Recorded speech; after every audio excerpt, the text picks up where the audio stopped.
Good morning to all.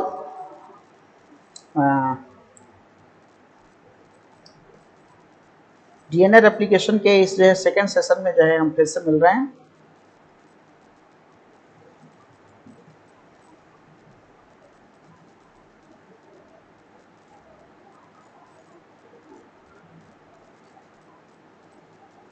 और इस second session में जो है हम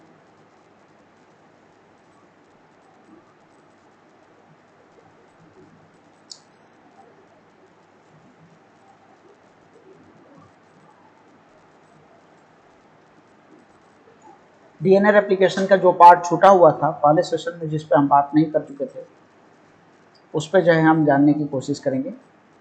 ठीक है, और उसको हम समझेंगे।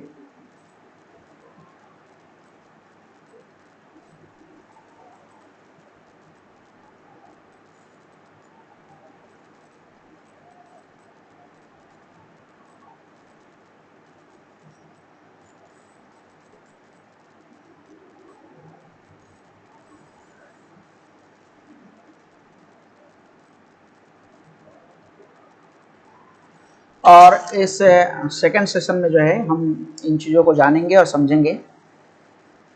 ठीक है, और इस सेकेंड सेशन में जो है हम इन चीज़ों को जानेंगे और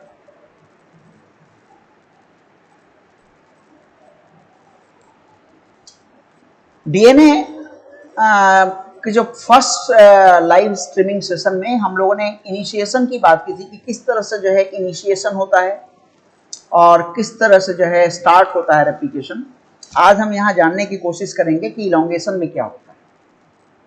देखो, इलोंगेशन जो पार्ट 1 है उसमें जो है क्या होता है कि डीएनए पॉलीमरेज थर्ड जो होता है वो नए न्यूक्लियोटाइड स्ट्रैंड्स को जो है जोड़ता चला जाता है और ये हमेशा फ्री 3' हाइड्रोक्सिल एंड पर ही जो है न्यूक्लियोटाइड्स को ऐड करता है। इट मीन्स सिंथेसाइजिंग जो होती है डीएनए की या रेप्लिकेशन जो होता है डीएनए की, वो हमेशा 5 प्राइम टू 3 प्राइम डायरेक्शन में होता है। 3 प्राइम टू 5 प्राइम डायरेक्शन में ये कभी नहीं होता।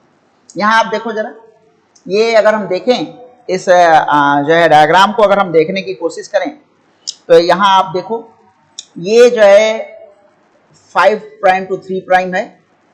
ठीक है, अगर हम इसी को बड़ा कर लेते हैं, देखते हैं हम यहाँ पे, लुक, ये 5 प्राइम टू 3 प्राइम जो है हमारा पैरेंटल डीएनए स्ट्रैंड है और यहाँ पर देखो ये 5 प्राइम टू 3 प्राइम डायरेक्शन में ये आरएनए का डीएनए का रेप्लिकेशन हो रहा है और ये कंटिन्यूअस स्ट्रैंड बन रहा है, क्योंकि जो है जो अनवाइंडिंग हो रही है डीएनए की वो इस डायरेक्शन में हो रहा है। तो चूंकि अनवाइंडिंग इस डायरेक्शन में हो रहा है, इसलिए जो है डीएनए का जो कंटिन्यूअस स्ट्रैंड है जिसे हम लीडिंग स्ट्रैंड कहते हैं, ये लीडिंग स्ट्रैंड जो है वो 5 टू 3 प्राइम डायरेक्शन में आगे की तरफ मूव करता है और 3 टू 5 डायरेक्शन का जो हमारा स्ट्रैंड है, ये इस 3 टू 5 डायरेक्शन को अगर हम देखें तो इस 3 टू 5 डायरेक्शन के अपोजिट डायरेक्शन में जो है यहां पर जो है ये डायरेक्शन यहां से इधर की तरफ आ रहा है, यानी यहां पर भी ये 5 डायरेक्शन इधर हो जाएगा और 3 डायरेक्शन इधर हो जाएगा। तो 5 direction 5 prime to 3 prime direction में जो है डीएनए का रेप्लिकेशन हो रहा है।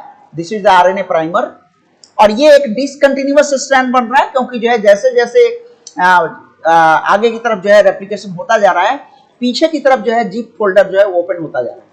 क्योंकि पीछे की तरफ जो है जिप चेन ओपन हो रहा है, अनवाइंडिंग होता जा रहा है, तो जो है पहले मान लो कि ये हुआ इतना, फिर उसके बाद जो है ये ओपन हो गया तो फिर ये हुआ, फिर ओपन हो गया तो फिर ये हुआ, फिर ओपन हो जाएगा तो फिर ये यहां से स्टार्ट हो जाएगा ऐसे। तो ये जो है हमारा डिसकंटिन्यूअस स्ट्रैंड है जिसे हम लैगिंग स्ट्रैंड कहते हैं और इस लैगिंग स्ट्रैंड में जो है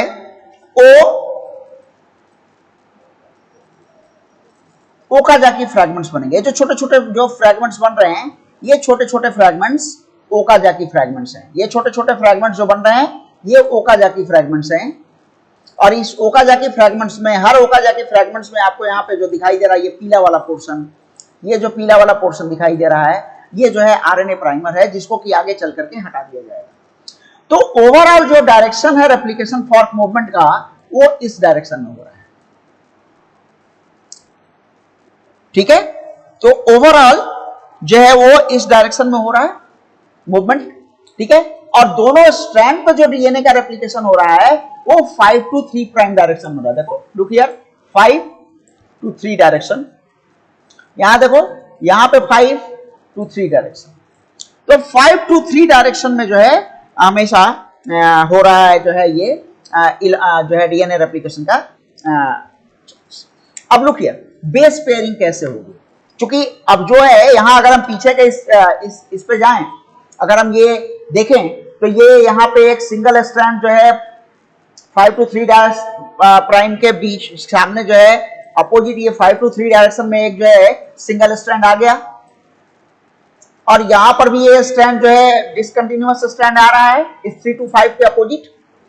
बट इन दोनों स्ट्रैंड्स के बीच में ये जो मैं अभी कलर कर रहा हूं, ये देख रहे हो, इन दोनों के बीच में यहां पे जो है बेस पेयरिंग होगी, तभी ये दोनों स्ट्रैंड एक दूसरे से जुड़ेंगे।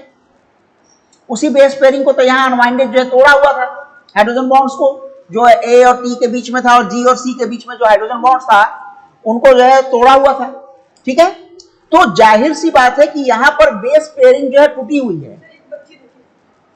ठीक है, तो ये जो बेस पेयरिंग टूटी हुई है और यहां पे नया स्ट्रैंड आ रहा है, तो इस नए स्ट्रैंड में क्या हो रहा है, इस नए स्ट्रैंड में जो है यहां नए बेस पेयर्स नहीं बने हैं अभी, तो बेस पेयरिंग अभी बाकी है। तो कैसे बेस पेयरिंग होगी, ठीक है, अभी हमें यह भी जानना है कि वास्तव में ये बेस पेयरिंग कैसे होगी। ठीक है, तो जो है बेस पेयरिंग के लिए आगे के स्टेप पे आते हैं।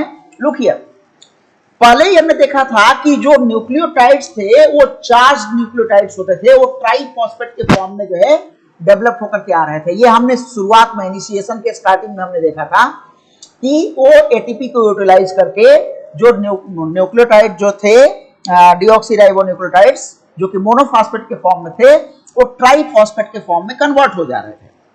ठीक है, तो ये जो ट्राइफॉस्फेट के फॉर्म में जो कन्वर्ट हो रहे थे जो है ये न्यूक्लियोटाइड्स, वो ट्राइफॉस्फेट जो है वो यहां पर जो है रिगल बॉन्ड्स जो है टूटते हैं, और टूटने के बाद क्या होता है, यहां पे एक एंजाइम होता है पायरोफॉस्फेटेज, और पायरोफॉस्फेटेज एंजाइम के प्रेजेंस में जो है ये डी एटीपी जो है वो टूट गया डीएमपी में, यानी डीऑक्सी एडिनोसिन मोनोफॉस्फेट में। पायरोफॉस्फेट, इनऑर्गेनिक पायरोफॉस्फेट जो रिलीज हो गया और एनर्जी रिलीज हो गया।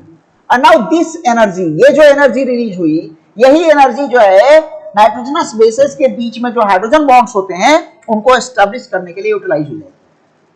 तो बेस पेयरिंग में ये हाइड्रोजन बॉन्ड्स को जो है एस्टैब्लिश करने के लिए ये रिगल बॉन्ड्स के टूटने के बाद जो एनर्जी रिलीज हो रही है, this energy will be utilised. तो इस तरह से जो है बेस पेयरिंग स्टार्ट होगा। तो बेस पेयरिंग यहां पे स्टार्ट हो रहा है। अब इसके बाद हम आगे बढ़ते हैं इलोंगेशन पार्ट 2 में। आगे देखते हैं हम कि जो लैगिंग स्ट्रैंड जो बनता है वो छोटे छोटे सेगमेंट्स का बनता है। ये छोटे छोटे सेगमेंट्स का बनता है क्योंकि वो रेप्लिकेशन फॉर्क से स्टार्ट होता है। रेप्लिकेशन फॉर्क से स्टार्ट होने का मतलब क्या, हम यहीं पे आपको दिखा रहे हैं। लुक हियर,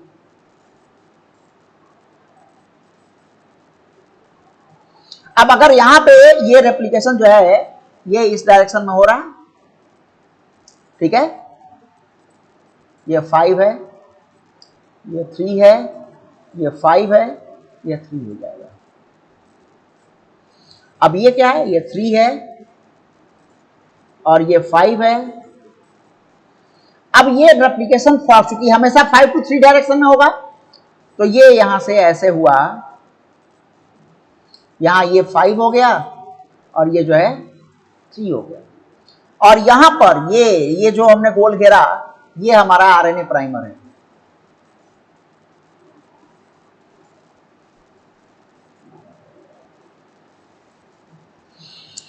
ठीक है, अब आगे बढ़ते हैं। अगले स्टेप में क्या होगा, अगले स्टेप में जो है ये जो फॉर्क है, ये फॉर्क जो यहां तक था, ये फॉर्क आगे की तरफ बढ़ेगा। आगे की तरफ बढ़ेगा तो ये क्या हो जाएगा, लुक, ये ऐसे हो गया। तो ये जो हमारा कंटिन्यूअस स्ट्रैंड था ये तो आगे की तरफ बढ़ता चला आएगा विदाउट एनी ब्रेकिंग। बट जो है यहां पहले ये यहां से यहां तक हुआ था, ये आरएनए प्राइमर था, अब फिर ये यहां से ये यहां तक होगा, यहां फिर से आरएनए प्राइमर की जरूरत पड़ेगी। तो ये जो है, ये चूंकि अब ये जो है पहला स्ट्रैंड जो है ये तो कंटिन्यूअस स्ट्रैंड बन रहा है जो हमारा लीडिंग स्ट्रैंड है, लेकिन ये जो दूसरा स्ट्रैंड बन रहा है इसमें छोटे छोटे फ्रैगमेंट्स बन रहे हैं, ये लैगिंग स्ट्रैंड है, और इस लैगिंग स्ट्रैंड पे जो है ये जो छोटे छोटे जो है हमारे फ्रैगमेंट्स हैं इन्हें हम बोलते हैं ओकाजाकी फ्रैगमेंट्स। तो आई थिंक अब आपको समझ में आ रहा होगा कि ओकाजाकी फ्रैगमेंट्स क्या हैं। तो ओकाजाकी फ्रैगमेंट जो है ये यहां पर जो है ये छोटे छोटे फ्रैगमेंट्स बन रहे हैं जो कि लैगिंग स्ट्रैंड पे बन रहा है, क्योंकि जो है डीएनए का जो जिपिंग है, जिप जो ओपन हो रहा है, जो चेन ओपन हो रहा है वो इस डायरेक्शन में ओपन हो रहा है, और ये यहां पे 5 to 3 डायरेक्शन के कारण एक चेन तो यहां पे बन गया। अब ये आगे से पीछे की तरफ आ नहीं सकता, हमेशा फॉरवर्ड डायरेक्शन में मूव करेगा 5 to 3 डायरेक्शन में। तो हर बार जो है जब भी जो है ये अनवाइंडिंग जो है आगे की तरफ मूव करेगी तो नए पॉइंट ऑफ अनवाइंडिंग से आगे की तरफ जो है ये नया रेप्लिकेशन स्ट्रैंड स्टार्ट होगा लैगिंग स्ट्रैंड पे, जिसके कारण छोटे छोटे फ्रैगमेंट्स बनेंगे और इन छोटे छोटे फ्रैगमेंट्स को बोलेंगे Okazaki fragments. Now DNA polymerase 1। अब जो डीएनए पॉलीमरेज 1 है ये क्या है, कह रहा है कि remove the polymers primers and fills in the space by extending the neighbouring DNA fragments. DNA ligase then join the Okazaki fragments. देखो अब यहां पे समझो जरा, मैं यहां कलर चेंज करके आपको दिखाने की कोशिश कर रहा हूं तो आपको जो है ज्यादा अच्छे से समझ में आने की कोशिश करेगा। लुक हियर, ये देखो यहां पे ये एक जो है आरएनए प्राइमर है, यहां ये एक आरएनए प्राइमर है। डीएनए पॉलीमरेज 3 जो था उसका काम था नए नए न्यूक्लियोटाइड्स को जो है जोड़ करके आगे की तरफ मूव कराना, ऐसे नए नए जो है न्यूक्लियोटाइड्स को जोड़ करके आगे की तरफ मूव कराना।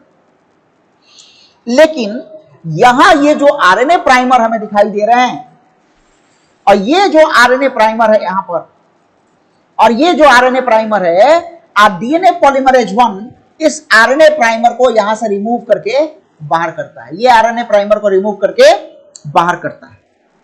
तो आरएनए प्राइमर को ओकाजाकी फ्रैगमेंट से रिमूव करके वहां से हटाना, this is the function of DNA polymerase 1।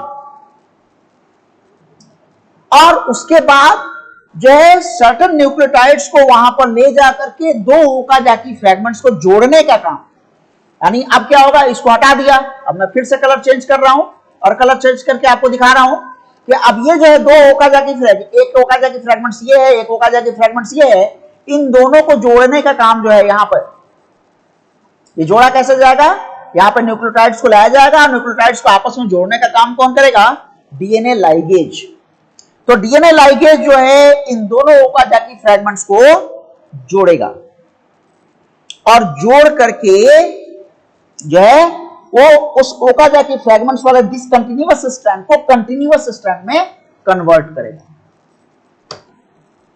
Look here, इसी चीज को यहां पे दिखाया गया है, देखो यहां पे जरा, ये 5 to 3 डायरेक्शन है, ये जो है एक स्ट्रैंड है डीएनए का, और यहां पर जो डायरेक्शन ऑफ रेप्लिकेशन हो रहा है वो क्या हो रहा है, 5 to 3 डायरेक्शन में हो रहा है। तो 5 to 3 डायरेक्शन में क्या हुआ, यहां पे 5 डैश पे जो है आरएनए प्राइमर आया और ये जो है डीएनए पॉलीमरेज जो है ये नए नए न्यूक्लियोटाइड सीक्वेंसेस को यहां पे जोड़ता चला जाएगा और ये आगे की तरफ स्ट्रैंड जो है बढ़ता चला जाएगा। ठीक है, अब जरा आगे बढ़ते हैं। Look here, DNA polymerase can only add nucleotides to 3 dash end, क्योंकि यहां पे ये 5 डैश एंड है और ये जो है 3 डैश एंड है, तो इसी 3 डैश एंड पे ही जो है नए नए न्यूक्लियोटाइड्स को जोड़ेगा डीएनए पॉलीमरेज 3। ठीक है, new strand to be built in 5 to 3 dash direction, हमेशा जो है नया स्ट्रैंड जो बनेगा वो 5 प्राइम to 3 प्राइम डायरेक्शन में ही बनेगा। यूकैरियोट्स और प्रोकैरियोट्स में अगर हम कंपेयर करें डीएनए रेप्लिकेशन में तो certain differences are there and certain similarities are there. पहले हम सिमिलरिटीज की बात कर लेते हैं।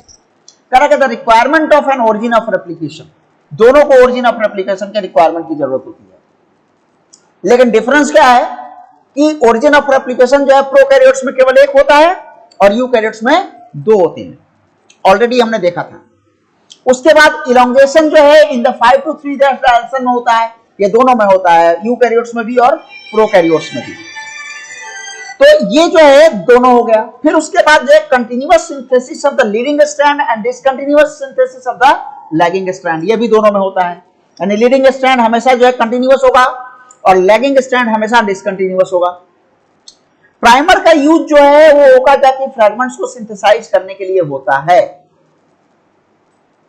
तो ओकाजाकी फ्रैगमेंट्स को सिंथेसाइज करने के लिए हमेशा आरएनए प्राइमर की जरूरत पड़ेगी।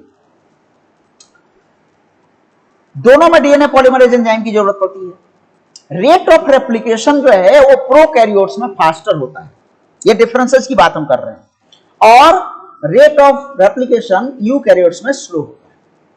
डीएनए पॉलीमरेज एंजाइम्स जो होते हैं वो डिफरेंट होते हैं स्ट्रक्चर और नंबर में, प्रोकैरियोट्स में अलग होता है और यूकैरियोट्स में अलग होते हैं।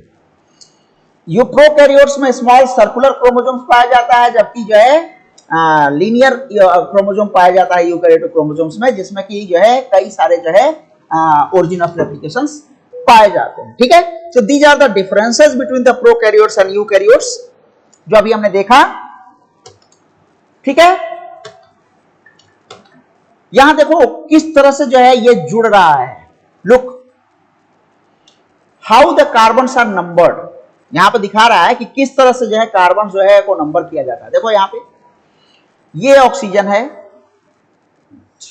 और इस ऑक्सीजन के पास वाला जो ये जो है कार्बन है, ये कार्बन नंबर 1 है, ये 2 है, ये 3 है, ये 4 है, ये 5 है।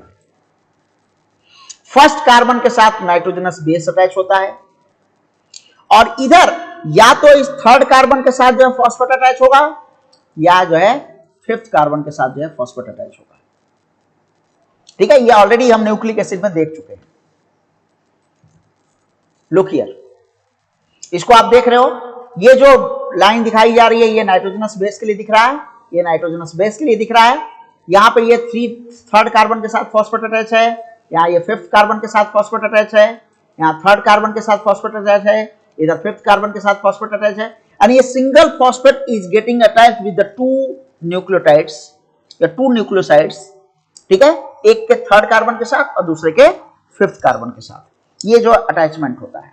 लुक ये देखो, यहां पे जो है ये नाइट्रोजनस बेस है, ये नाइट्रोजनस बेस है और इन दोनों के बीच में ये जो है हाइड्रोजन बॉन्ड्स को दिखाया जा रहा है। यहाँ ए और टी के बीच में डबल हाइड्रोजन बॉन्ड्स है और जी और सी के बीच में ट्रिपल हाइड्रोजन बॉन्ड्स है।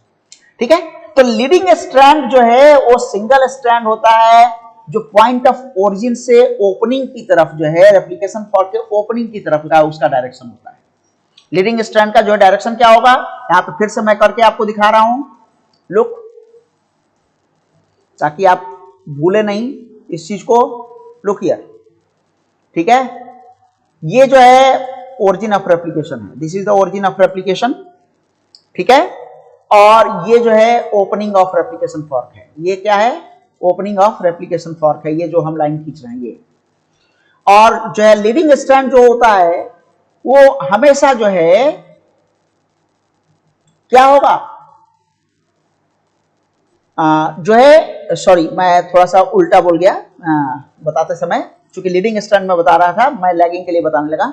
ये जो है ओपनिंग, ये जो है ओरिजिन ऑफ रेप्लिकेशन था, और ये जो था क्या था, इधर की तरफ जो है आगे बढ़ रहा है replication fork. Opening of replication fork का तो डायरेक्शन ये है ना, तो ओपनिंग ऑफ रेप्लिकेशन फॉर्क का डायरेक्शन ये है। ठीक है, इस चीज को आप फिर से सुन लो। ठीक है, मैं बताते समय थोड़ा जो है उल्टा बोल दिया। तो लीडिंग स्ट्रैंड जो है वो हमेशा इस डायरेक्शन में बनता है, यानी जिधर जो है रेप्लिकेशन फॉर्क ओपन हो रहा है उस डायरेक्शन में। और ओरिजिन ऑफ रेप्लिकेशन कहां था, यहां था जहां से ये ओपनिंग स्टार्ट हुई, फ्रॉम द पॉइंट है जहां से कि ओपनिंग जो है स्टार्ट हुई है। तो ओपनिंग तो यहां से स्टार्ट हुई है। ठीक है, अनवाइंडिंग यहां से स्टार्ट हुई है, तो यहां से ये अनवाइंडिंग जो है आगे की तरफ मूव कर रहा है। तो ओपनिंग ऑफ रेप्लिकेशन फॉर्क का डायरेक्शन ये हो गया आगे की तरफ।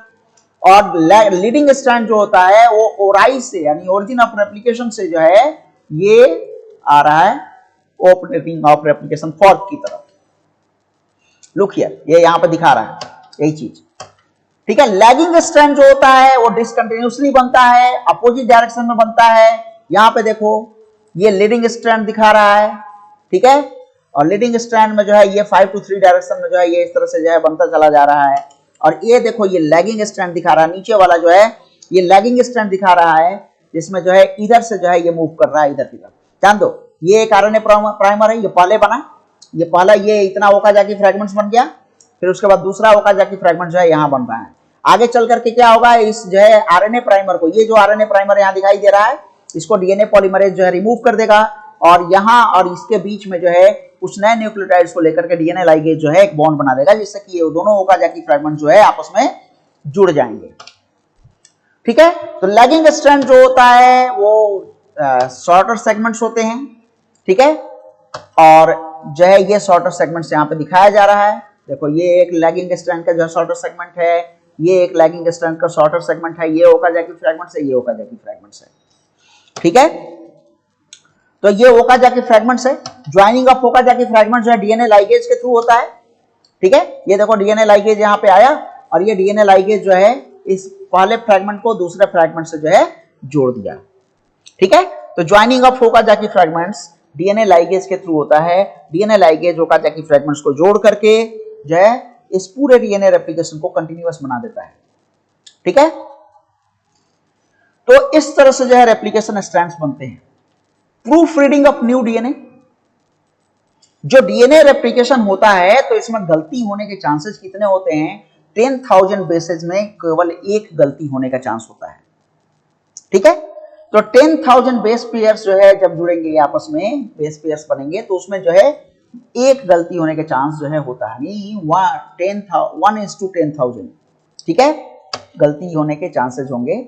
और एंजाइम्स जो होते हैं इसको प्रूफ रीड करते हैं और करेक्ट करते हैं मिस्टेक को, ठीक है। जो नया एरर रेट होता है वो जो है बढ़ करके 1 बिलियन में एक हो जाता है, that is almost very rare, ठीक है। डीएनए रेप्लिकेशन सेमी कंजर्वेटिव होता है, इसके बारे में ऑलरेडी आप पढ़ चुके हो, ठीक है, इसके बारे में हमें बताने की जरूरत नहीं है। यानी एक नया डीएनए जो बनेगा उसमें एक पैरेंटल होगा और एक नया स्ट्रैंड होगा, ठीक है। तो ये जो है हमारा लुक हियर यहाँ दिखा रहा है सेमी कंजर्वेटिव के लिए दोनों पैरेंटल डीएनए हैं, ठीक है। और यहाँ पे देखो ये जो है पैरेंटल डीएनए दिख रहा है, नए वाले डीएनए में ये पैरेंटल डीएनए दिख रहा है, और ये जो है न्यू डीएनए स्ट्रैंड्स दिखाई दे रहे हैं, ठीक है। तो जो है ये सेमी कंजर्वेटिव रेप्लिकेशन की बात कर रहा है। तो ये जो था हमारा रेप्लिकेशन था जिसको कि हमने देखा, ठीक है। तो यही था हमारा डीएनए रेप्लिकेशन, जिस चीज को हमने देखा, जाना, ठीक है। और अब इसके बाद जो है हमें बेसिकली जो है